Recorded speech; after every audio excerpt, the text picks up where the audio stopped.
On this Thursday night, the White House insists American bombs destroyed Iran's nuclear capability. The world is a much safer place. What the defense secretary would not reveal, what Iran's supreme leader is claiming, and the fears of what Iran is still capable of. A renewed push for a ceasefire deal to end the war in Gaza, what's being worked on, and when it could happen. Paving the way, the legislation allowing big infrastructure projects in Canada to get built faster becomes law.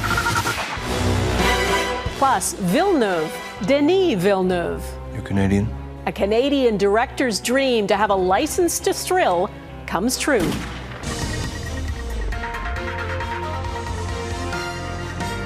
Global National with Donna Friesen. Good evening and thanks for joining us. The Trump administration continues to make the case that Iran's nuclear capability has been obliterated. During a news conference today, the American Defense Secretary was combative when asked about a preliminary U.S. intelligence assessment that suggested the impact of last week's American bombing of Iranian nuclear sites may have been limited. The White House press secretary says that's flat out wrong. When we look at the entirety of the intelligence that we have to this date, it concludes that these strikes on the Iranian nuclear facilities were absolutely successful. It was a total obliteration. In his first public comments since the ceasefire, Iran's supreme leader claimed victory.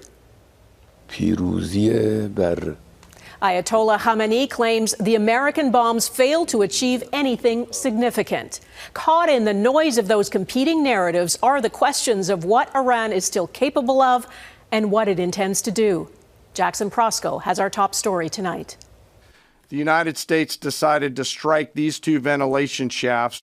From the Pentagon, a clearer picture of the U.S. strike on Iran's nuclear program. President Trump directed the most complex and secretive military operation in history. Officials say so-called bunker buster bombs, seen here in a test video, penetrated ventilation shafts at the Fordo facility, causing extensive destruction deep underground. You want to call it destroyed, you want to call it defeated, you want to call it obliterated, choose your word.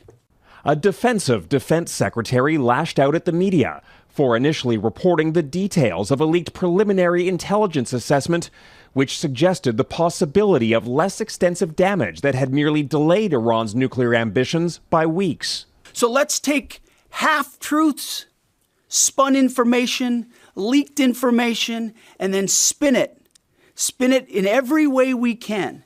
But Secretary Pete Hegseth would not answer questions about what happened.